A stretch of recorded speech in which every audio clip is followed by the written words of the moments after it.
Hello, everyone. I'd like to start first with prayers, and then I'm going to continue on to the story of Dhanvantari and how and what it means to us as healers in our healing, as well as what it means to Ayurveda. So, Om Gananam Tva Ganapati Gum Havamahe Kavim Kavinam Upamashravastamam Jeshtarajam Brahmanam Brahmanaspata Anaha Ranvamitivihi Vidhasadhanam Vakratunda Mahakaya Suryakoti Samaprabha Nirvignam Kurume Deva Sarvakaryeshu Sarvada Siddhi Buddhi Shakti Sahita Shriman Mahaganati Pataye Namo Namaha Nirvignam Kuru Ya Kundendu Tusharahara Dhavala Ya Shupravastra Vruta Ya Vina Varadanda Manditakara Ya Shveda Padmasana Ya Brahmakshuta Shankara Prabhutirvihir Deve Sadavandita Samam Patu Saraswati Bhagavati Nishesha Jajapaha Gurur Brahma Gurur Vishnu Gurur Devo Maheshwaraha Guru Sakshat Parabrahma Tasmai Shri Gurave Namaha Tasmai Shri Gurave Namaha Tasmai Shri Gurave Namaha. So thank you for joining. I love to start any teaching, especially in the yoga Ayurveda tradition, with some chanting. It just helps create an atmosphere.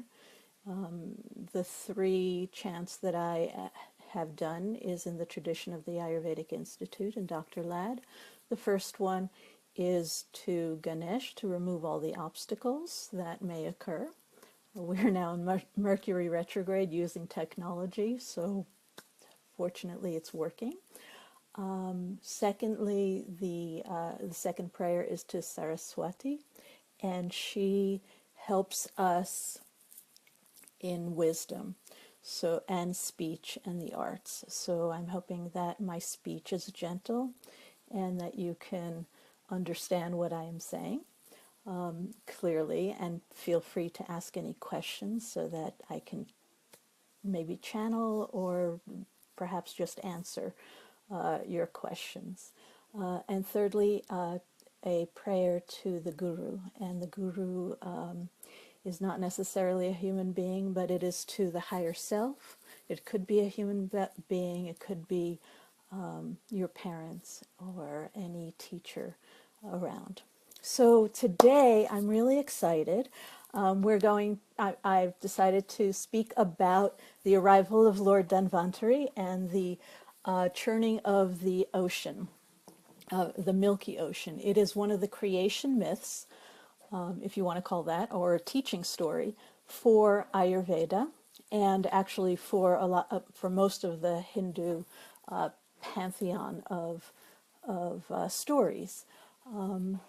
So this series, and the reason I started this, I want to thank Marilyn Parker, who is a member of my study group, and she's a member of the Ashtanga Hridayam study group, which is on Tuesdays, and we started this back in October, and we're going to start a new one up in January, in a couple of weeks, on Thursdays. But after 3 months, we got to a place in the text And this is really early in the text where they discuss the origins, or parampara, which is the lineage of Ayurveda. And in there, it has no mention of Dhanvantari, and Dhanvantari is acknowledged as the god of Ayurveda. So she asked the question, well, how does Lord Dhanvantari fit in? Because it's not mentioned in our text. So I went off on a little mystical and archetypal exploration. And as my teacher, Carolyn Mace, says, study your fairy tales, know your myths, because if you don't know them, then you're doomed to live them unconsciously. And if you know them, then the possibility exists that you can change your story. And so since this is one of the creation myths, I thought that it would be great to explore it from that perspective. So the first thing I want to do a little disclaimer that this is my thought process. It does not stem from any official translation or teaching. For many years, I studied archetypes, mythologies, and fairy tales as teaching stories, and I am applying those understandings to this story, in specific to how it relates to our own healing and Ayurveda. And I apologize if I offend anyone. I'm simply trying to share a possible meaning and apply it to today and to my life, and hopefully your lives as well. So the churning of the Milky Ocean, I'm going to read it to you if you're not familiar. And this is a factoid off of Wikipedia. The story in Sanskrit is called Samudra Manthan, which means churning of the ocean. It is one of the best known episodes in Hindu mythologies. The story appears in the Bhagavata Purana, the Mahabharata, and the Vishnu Purana. And it explains the origins of Amrita, which is the drink of immortality. So Ayurveda is constantly looking for immortality, and I think we kind of are too. How to either be immortal in ourselves or to propagate children so that our memories stay alive forever. So this is a creation story. So the great sage Durvasa Muni once offered a garland to Indra, who ignored it and put it on the tusk of his elephant, Airavat, who trampled it. Seeing Indra's disregard, the revered sage became furious. He cursed Indra, saying that the other gods would lose all of their powers. Indra and the other gods began losing all their battles against the demons, and the demons, led by Bali, took control of the universe. Seeing no other means, the helpless Indra rushed to Vishnu for help. And I'll explain who these people are, who these gods are, in a little bit. Vishnu had a plan. He said that to get back their powers, the gods would have to churn the oceans and bring out the magical nectar, or Amrita, which is the nectar of immortality. Only after consuming it could they regain their powers. This great churning is known as Samudra Manthan, but the gods were powerless at that time to do this by themselves. So they needed the help of the demons to accomplish the huge task. The gods and the demons got together for this huge task, and a huge mountain, Mandara, was used as a pole to stir the waters. But the pole entered the water and it kept sliding into the depth of the ocean. So sort of like sand, it just kept dropping. To stop this, Vishnu quickly transformed himself into a tortoise and placed the mountain on his back. This image of Vishnu as the tortoise is the second avatar of Kurma. So Vishnu is the creator god, and he has 10 avatars. 10 acknowledged avatars. There may be very many more, because you will see that in this story that the outcome is also an avatar of Vishnu. Once the pole was balanced, excuse me, once the pole was balanced, it was tied to the gigantic snake, Vasuki, and the gods and the demons started pulling it from either side, and churning happened. So it was like this back and forth pulling. As the churning began and the massive waves whirled, an extremely poisonous drink called halahal came out.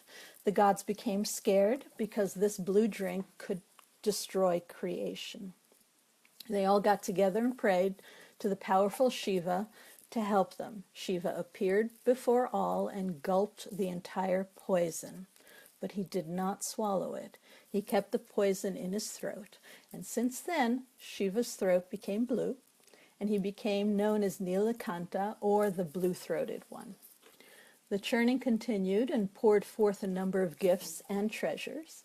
They included a wish-fulfilling cow, the goddess of wealth, Lakshmi, the wish-fulfilling tree, and finally came Dhanvantari carrying the pot of Amrita, the nectar of immortality. And there are a few other things that came out of the ocean, like liquor, and the opposite of Lakshmi, the goddess of non-wealth. It also came out some very beautiful goddess beings and more wish-fulfilling elephants and all kinds of different things. It's almost like the purification of the mind and the positive thinking that we're now doing a lot of. So at the end came Dhanvantari, and he was carrying the pot of Amrita and a book of medicine called Ayurveda. Once the Amrita was out, the demons forcefully took it away. Two demons, Rahu and Ketu, disguised themselves as gods and drank the Amrita. Well, that's actually a different story than what I'm aware of. It was one demon that drank it, and his head got cut off and got split in two, Rahu and Ketu, which are very prominent in Vedic astrology, and even in Western astrology, known as the North Node and the South Node of the Moon.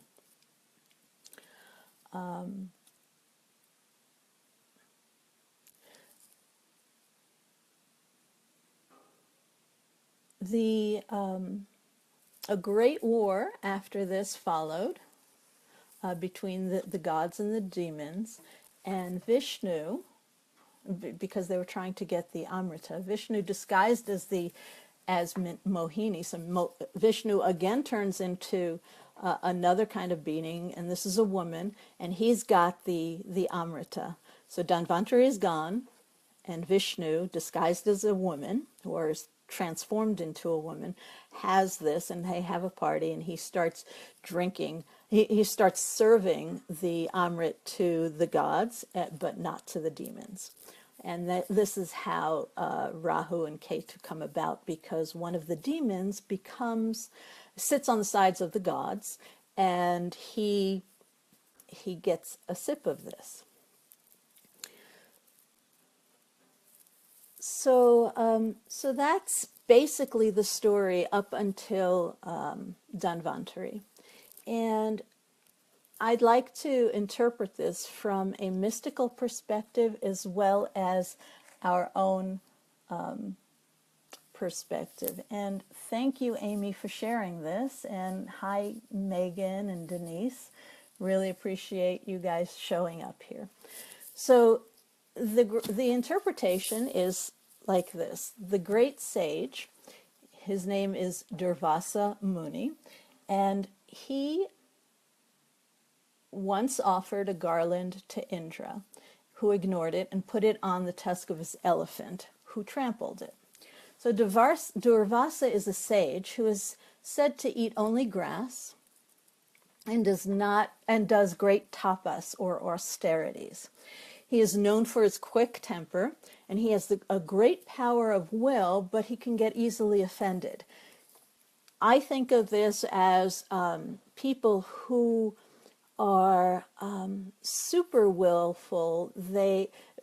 I call them wheatgrass people in a way, because if they're eating foods simply to nourish them, to what's the word I'm looking for? It's not nourishment. It is just for their vitamins and minerals, and not necessarily to get, the full experience of what food is about.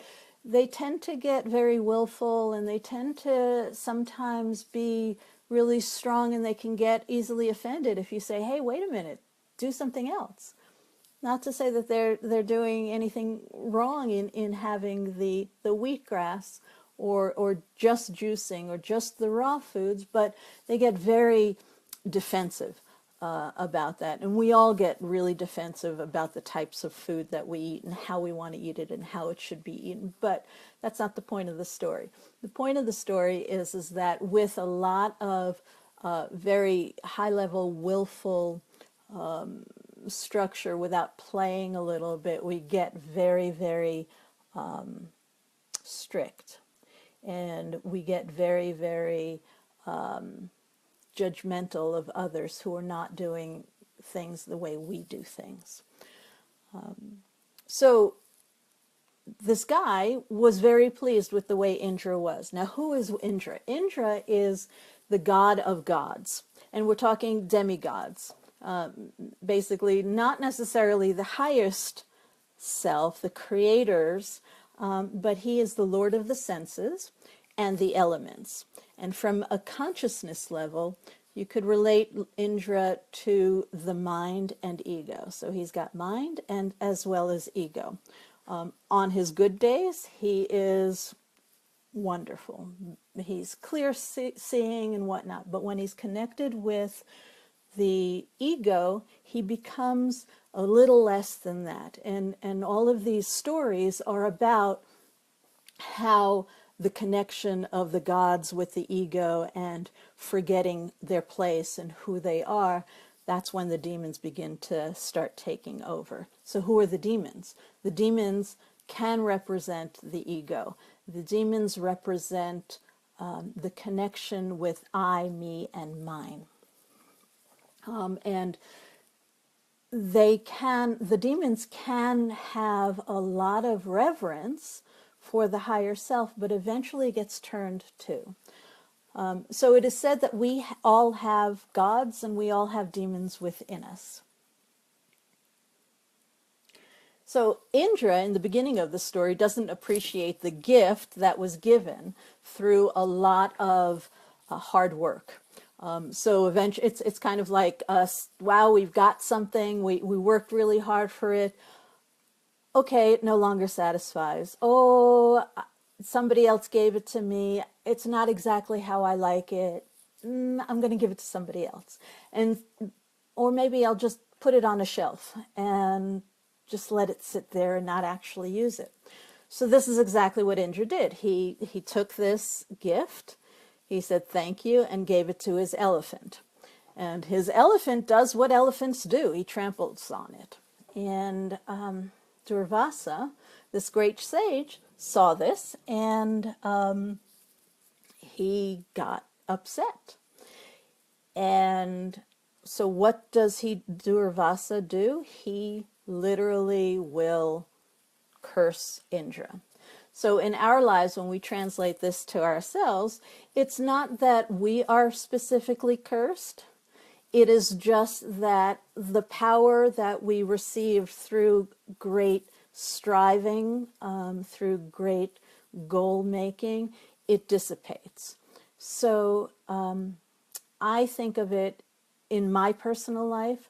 I used to run marathons, and then I moved and I stopped running.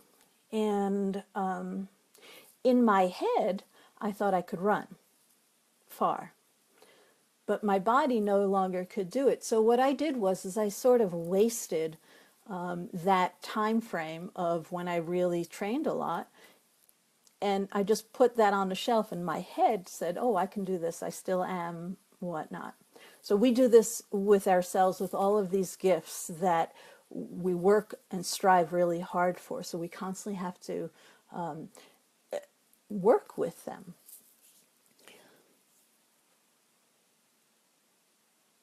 So in this story, those austerities became a waste and the power disappeared. Meanwhile, the demons, the ego, grow in power because they appreciate the power given. Bali, who was one of the demons, he was actually a really good demon because he followed righteous rules. But he was born of the demon race, so there was some sort of ego involved in there. And so that's who Bali was. And eventually, of course, he becomes inflated, the ego becomes inflated. So once the ego is significantly... so let's go back to Indra. Indra finally becomes really depressed. And he has to seek Vishnu to help. So once the ego is significantly depressed and things don't go its way, it surrenders and looks for a higher power to help. So Indra rushes to Vishnu for help. Now Vishnu is the sustainer. Vishnu maintains the world using whatever means necessary. Vishnu has a plan, and he said that that plan is to compromise with the demons. So this compromise is us, having to work a little bit with our higher self, a little bit with our ego. It is a good way to compromise, not having ourselves surrender too much to a higher power or to whatever happens, but there needs to be a willpower as well. So the ocean can represent the great unconscious. From an Ayurvedic perspective, it could also be related to the doshas and the gunas and all things that are unseen yet present within the body. The compromise between the demons and the gods from an Ayurvedic perspective can be seen as a healthy balance between self-care, inner work, lifestyle, and the outer work of herbs, practitioners, and social relations. The mountain can be seen as the fruits of karma, which is the prakriti, or the original state that we come in to the body with. And the tortoise can be likened to the consciousness itself, which must hold up the fruits of karma. The gigantic snake, Vasuki, is the power of change and transformation. So the first thing to arrive on the path of healing is a poisonous drink called halahal. And we now call that the healing crisis or the dark night of the soul. This is a first test because we become frightened that all is lost either physically or mentally. Hello, Anil. Good to have you here. Shiva comes to the rescue. So Shiva is the power of meditation, stillness, purity, and auspiciousness. He is the power of meditation. It is the power of the meditation and correct action who drinks the poison and keeps it in his throat. So auspiciousness, sometimes we can't control healing ourselves, so we need a little bit of auspiciousness to help us in the healing. So why the throat? Why does Shiva hold it into the throat? That's because in the body, the throat is the great gateway between the head and the heart. And whenever we try to heal or move forward, the heart and the head must be in alignment. But most of the time there's some sort of conflict that we have to work out. The churning now takes on a slightly different aspect. The great poison has been identified, but still our goal has not yet been reached. The churning brings up more gifts, and these gifts are divided between the ego and the higher self. A great example is Lakshmi, or the goddess of fortune, and Alakshmi, or not fortune. Lakshmi goes to Vishnu, the sustainer god, the higher self. and whereas Alakshmi goes to the ego or to the demons. This is not to say that Alakshmi will bring on misfortune, but fortune connected to the ego will turn and eventually bring misfortune. So whenever we try to hold on to fortune, that's when it sort of disappears on us. So after a lot of churning, each gift has its own special meaning and tools for consciousness. And I'm not going to go into that at this time because I want to get to Dhanvantari. Now, Dhanvantari arrives with 4 arms carrying 4 tools, one of which is the bowl with the nectar of immortality. So after we ourselves churn and churn, either we are doing meditation and we're doing psychoanalysis and all of our inner work, and or we are we're taking our herbs, we're living our lifestyle properly and all of those things. We receive all of the fruits of our karmas, our karma that is ready to ripen at that time. And that's when, eventually, Dhanvantari shows up with immortality.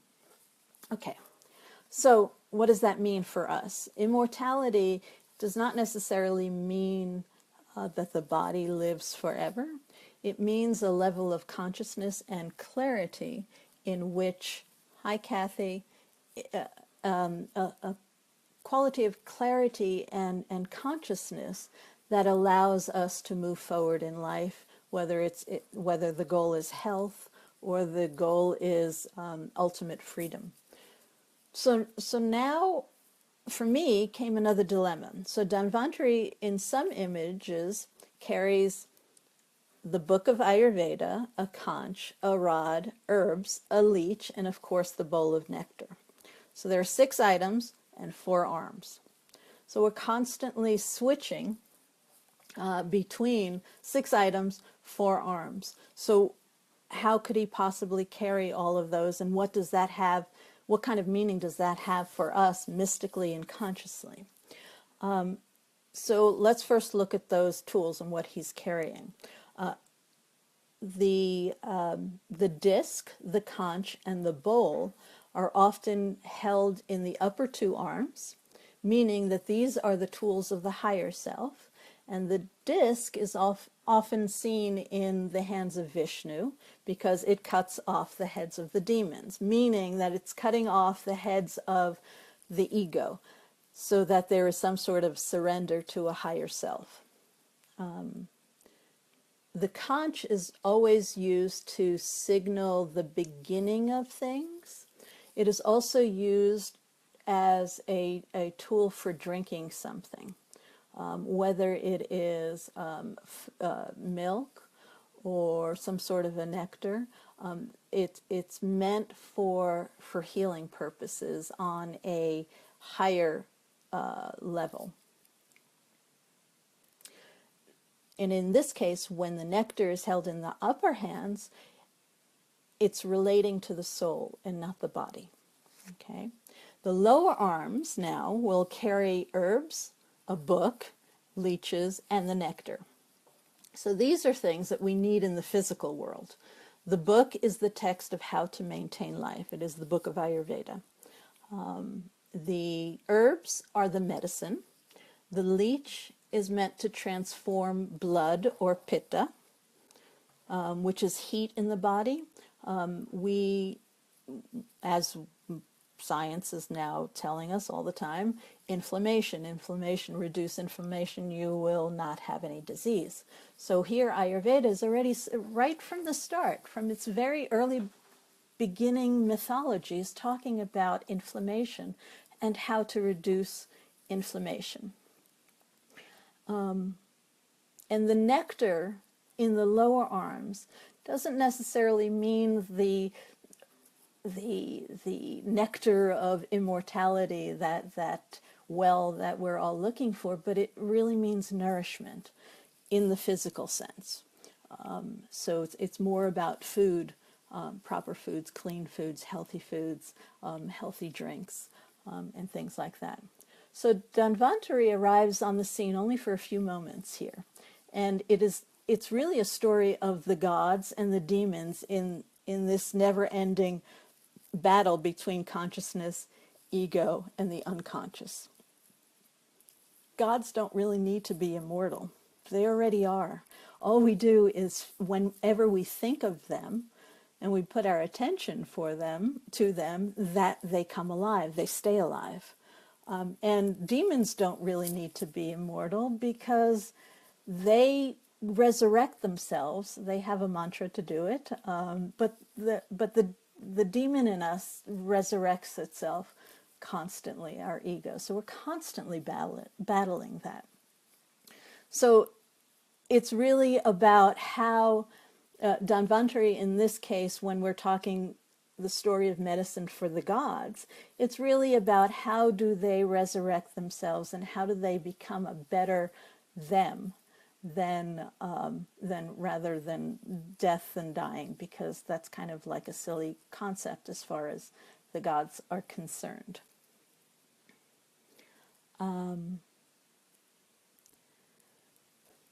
So that's basically the story of Dhanvantari, and it is a teaching story, and we are constantly churning that ocean of the unconscious, pulling out those things that no longer serve us. It looks like poison to us.